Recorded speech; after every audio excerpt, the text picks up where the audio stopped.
മാളയിൽ മധ്യവയസ്കനെ അടിച്ചുകൊന്ന സംഭവത്തിൽ പ്രതിയെ പിടികൂടുന്നതിന്റെ CCTV ദൃശ്യങ്ങൾ 24-ന്. തോമസ് ആന്റണിയെ കൊലപ്പെടുത്തിയ ശേഷം രക്ഷപ്പെട്ട പ്രതി പ്രമോദിനെ പോലീസ് വളഞ്ഞു പിടികൂടുന്നതാണ് ദൃശ്യത്തിലുള്ളത്. മാള വലിയപറമ്പ് ജംഗ്ഷനിൽ ഓട്ടോറിക്ഷയിൽ കയറി രക്ഷപ്പെടാൻ പ്രതി ശ്രമിക്കുന്നതിനിടയിലായിരുന്നു പോലീസിന്റെ നീക്കം. സൂരജ് സജ്ജി ചേരുന്നുണ്ട് വിവരങ്ങളുമായി തൃശ്ശൂരിൽ നിന്ന്.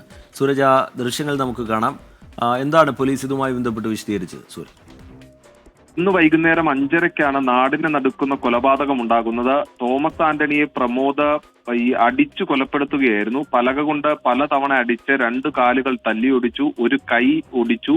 അതിനു പുറമെ കോൺക്രീറ്റ് കട്ട ശരീരത്തിലിട്ടായിരുന്നു തോമസ് ആന്റണിയെ ക്രൂരമായി കൊലപ്പെടുത്തിയത്. പിന്നീട് പ്രമോദ് ഒളിവിൽ പോവുകയും ചെയ്തു. രക്ഷപ്പെടുന്നതിന് വേണ്ടി പ്രമോദ് ഈ കൊലപാതകം നടത്തി പിന്നീട് ഈ വലിയപറമ്പ് ജംഗ്ഷനിലെത്തി ഓട്ടോറിക്ഷയിൽ കയറാൻ ശ്രമിക്കുന്നതിനിടയിൽ പോലീസ് പ്രമോദിനെ വളഞ്ഞു പിടികൂടുന്നതിന്റെ ദൃശ്യങ്ങളാണ് ഇപ്പോൾ പുറത്തു വന്നിരിക്കുന്നത്. പ്രതി ഇവിടെ നിന്ന് രക്ഷപ്പെടുന്നതിനുള്ള ഒരു ശ്രമമായിരുന്നു നടത്തിയത്. കാപ്പാക്കേസിൽ ഉൾപ്പെടെ പ്രതിയാണ് പ്രമോദ്. അതോടൊപ്പം തന്നെ കൊലപാതക വധശ്രമ കേസിലും പ്രതിയായിരുന്നു.